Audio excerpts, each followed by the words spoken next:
Hey guys, and welcome back to a brand new video. In this video, I'm going to be talking about some of the features in iOS 11 that Apple copied from Android. I'm actually glad that Apple copied these features from Android because this does make iOS 11 a lot better compared to the previous versions. With that being said, Android definitely deserves some credit here, so yeah. Alright guys, first one is the one-handed keyboard thing that they've added with the iOS 11 keyboard. It is extremely similar to the Samsung keyboard that I have on my Galaxy S8. So basically, we have this globe here on the iPhone. So you hold on it and it gives you this option. So we have this left keyboard thing and this right keyboard thing. Look at this. If I do the same here on my Galaxy S8, of course, it gives some more options. But you go here and look at that. It is so similar and obvious that Apple copied it here from Samsung keyboard. Now despite that, this feature still works better on the Samsung keyboard here. So you can press this to go to the right, or you can do this to go to the left, so it doesn't go back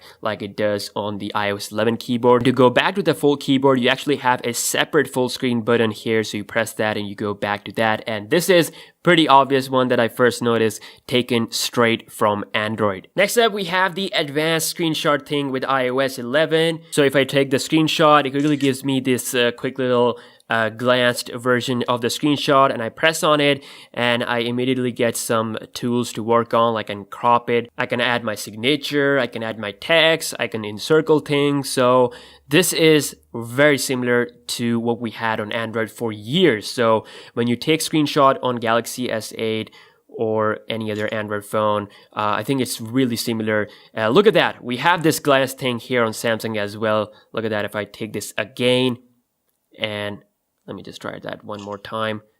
Look at that. Glance thing, very similar to the Samsung, and again it does feel very much like Apple just completely took that from Samsung here. Again, this advanced screenshot thing is available on most of the Android phones, but this glance thing is very similar to Samsung. I mean, it's like, it almost feels like they're taken straight from Samsung's UI and put it to the iOS 11 here. So you can see we get very similar options such as cropping, and then we get this pen where you can draw it on the screenshot, similar to this.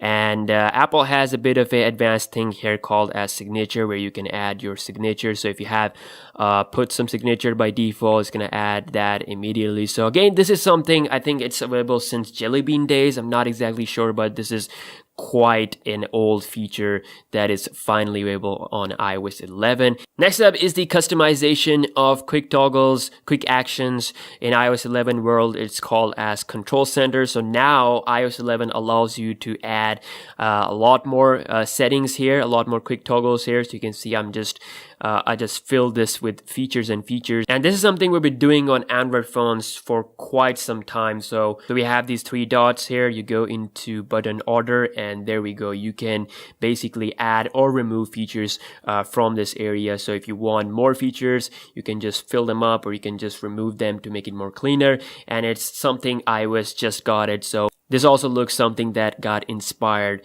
from Android. Nonetheless, I really like the customization in the Control Center. I really like the animations. I think it's there. They look really cool. But yeah, something available on Android since a lot of years.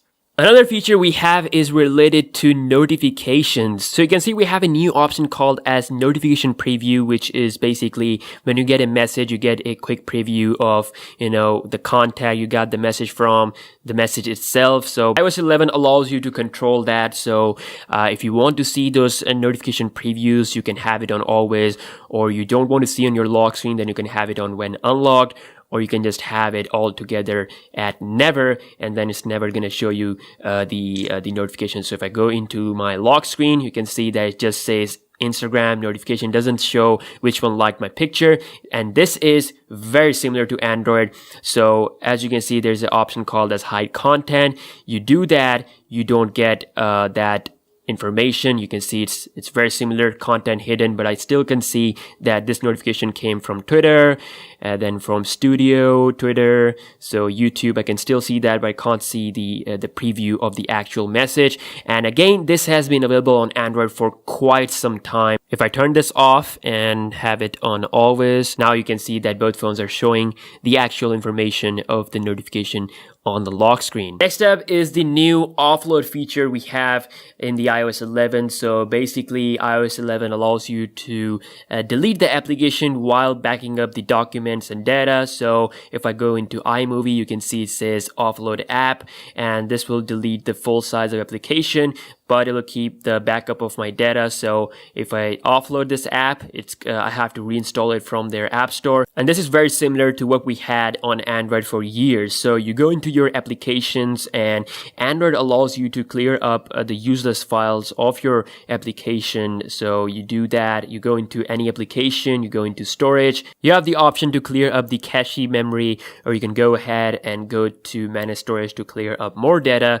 This is again inspired from Android. Clearly you can see that you can completely offload an application. iOS has a little bit different implementation of this same thing, but the idea is pretty much the same, is to get rid of that useless thing you have on your phone. So, and last but not the least, we have the new screen recording feature with the Game Center. As you can see, it says screen recording right under the Game Center option. This is very similar to what we have on the Samsung Game Launcher. So the Game Launcher allows us to quickly record gameplays as well as taking screenshots. So if I just quickly go here, you can see it says screen recording. As you can see, the record button. Also have the screenshot option as well as the screen touch lock. So a bit more features there, but you can see the screen record option was first here with Samsung. I think it got in Marshmallow. I'm not exactly sure, but when Samsung debuted the game launcher, it has this option to record the footage. Also having the separate screen recording button in the control center or quick setting area is something that was available on Android for quite some time, especially Sony phones. And as you can see, I have a Samsung phone here that does have a record screen button, so I can just press that and it starts the recording. Very much similar to the iPhone running the iOS 11. And I have this separate stop button for the Galaxy phone to stop the recording. And from that, you can go ahead and visit the photos or gallery of your phone and the video will be saved there. So that's it, guys. These were some of the features that were inspired or copied or taken from Android, whatever you want to say, from Samsung particularly, because a lot of features are similar here with Samsung Galaxy S8 or as different Samsung phones. So let me know what's your favorite feature is on iOS 11. If you agree with this video, give this video a thumbs up. And if you're new to the channel, then why not click the subscribe button down below. And yeah, I'll see you guys in the next one. Peace.